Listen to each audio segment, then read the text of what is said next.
So I've been keeping a secret from you.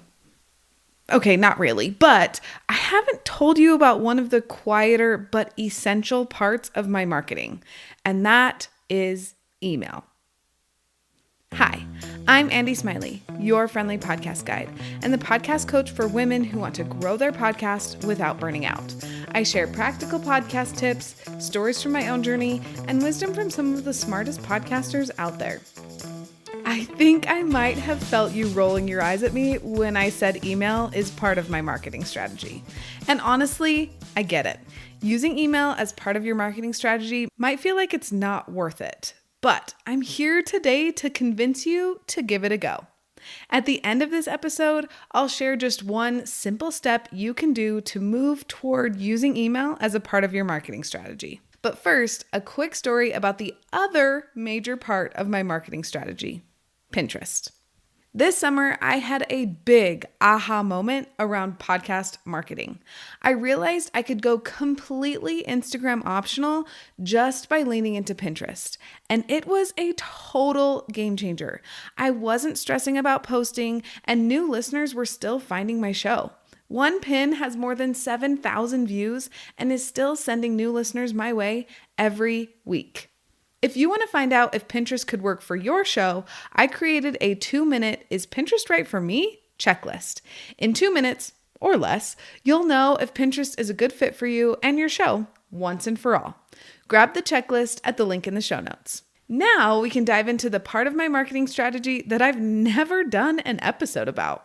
First, I want to tell you why email is awesome for podcasters.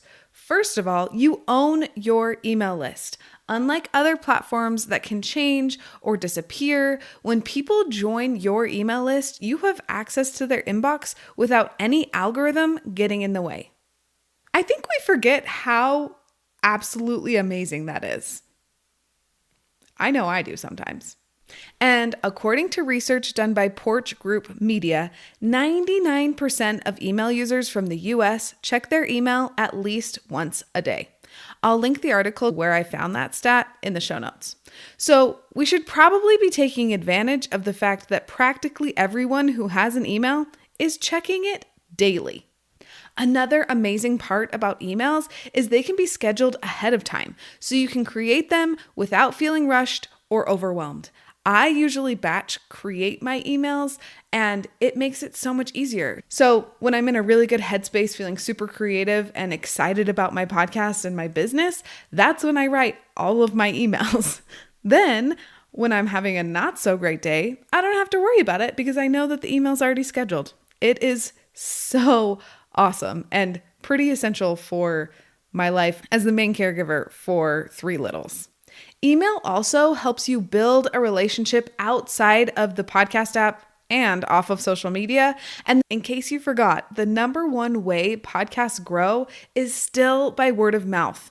Your listeners telling other people about how awesome your podcast is. So your listeners are much more likely to share your show with their friends if they feel connected to you, and email can help you build that connection. Okay, now here are some specific ways to use email to support your podcast and your listeners.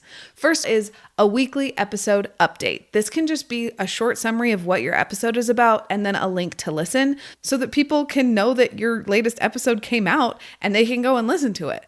One of my podcasting friends isn't really on social media anymore, and she told me once that the only way she knows that I have a new episode, because she's got a lot going, is my weekly emails that tell her, "Hey, Andy put out a new episode. You can go listen to it now."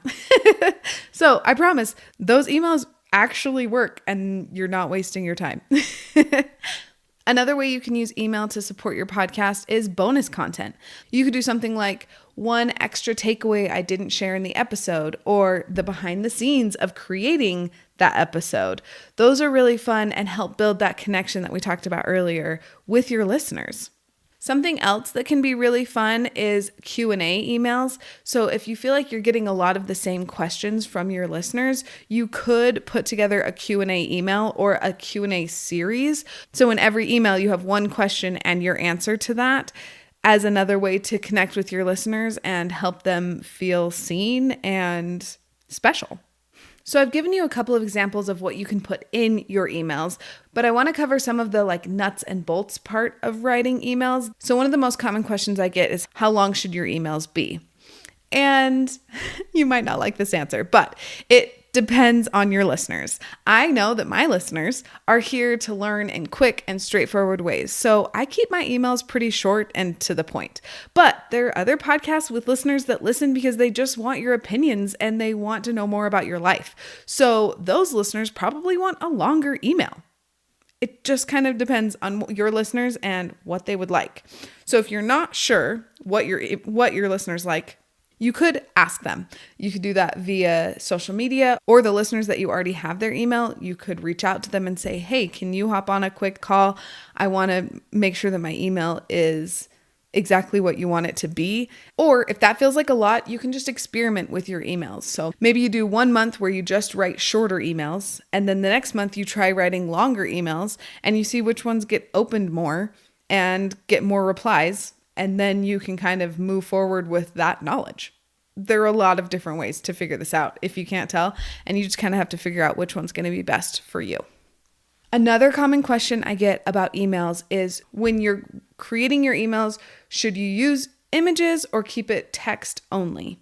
So I've noticed that when I used to use a lot of images in my emails, it would get put in the promotions tab, and I like to avoid getting put there. So if you also would like to avoid getting put in the promotions tab, I would recommend sticking to text only emails. Then you're more likely to land in the primary inbox on Gmail. One last common question that I get from clients is, how often should I be sending emails? This is another, it depends. How often do you want to write emails? How often can you do it while staying consistent? These questions will help you determine what works best for you, and then you can go from there.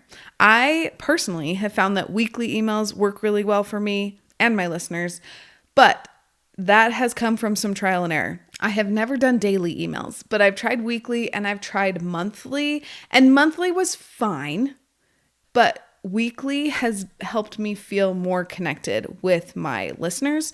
And so that's where I am right now. And honestly, it's fluid. It just kind of depends on your season of life and on your podcast. So I would recommend picking a rhythm that you think will work for you, try it out, and then assess if it's actually working for you or not. And if it's not, tweak some things and try again. So you've listened this far and you might be thinking, I don't have enough listeners yet, or email seems like too much work. Or maybe no one actually reads emails anymore, Andy. I hear you. And honestly, I thought all of these things before I started using email. So let me just respond to all of these thoughts that you were thinking. So the first one, I don't have enough listeners yet. I hear you. And that is a very frustrating place to be because you want to share your message with everyone who needs it. Yeah? Yes, I hear you. The best way to grow your podcast is still through word of mouth, like I said earlier. And one of the best ways to get your listeners to tell your friends about your show is to treat them like your best friend. Sadly, you cannot call up each listener and tell them about your life and connect with them that way, but you can do something similar via email. You can tell them about what's going on in your life, what's going on with the podcast, and help them stay in the loop and help them feel connected to you. And that's when they'll be so excited to share your show with friends. Okay, the next thought that you might be thinking is email is too much work. And honestly, at the beginning, it can definitely feel that way. I hear you, and that makes sense. Email can feel super daunting, but it doesn't have to be. Just start by sending an email that tells your people about this week's episode. It doesn't have to be fancy. You just need to start practicing sending emails. If you want help zhuzhing up your email, you can always copy and paste your email straight into an AI chatbot to give you some ideas on how to add more personality or, quote, I'm the expert, unquote, vibes to your email. I may or may not be speaking from personal experience. Another thought you might be thinking is, no one reads email anymore, Andy. Why are you even talking about this?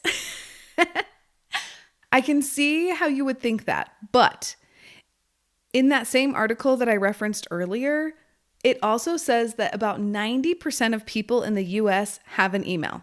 So if you couple that fact with the fact that 99% of people who have an email check it at least once a day, I would say people actually do still read email, even if it feels like email is like archaic and boring. People are still reading email. So we might as well take advantage of somewhere that most people are checking every single day. I know the idea of emailing your listeners can feel daunting. So here's one simple thing you can do today to start the ball rolling. Send a quick email to your listeners telling them about your latest episode. It doesn't have to be fancy. It doesn't have to be clever. You're just getting yourself back on the horse, or on the horse for the first time. When you send that email, will you hit reply to one of my emails or DM me and tell me how it went? I would love to cheer you on and send you all of the good vibes, because it's a big deal sending an email. If you don't have a way to email your listeners yet, don't sweat it. There are platforms like Kit or Flowdesk that make it super simple to set up an email list. And next week, I'm gonna walk you through exactly how to start growing your email list. If this episode helped you feel more confident about email, will you share it with another podcaster who could use the same reminder? The best part about podcasting is that we don't have to do it alone. Thanks for being here, and I'll see you next week.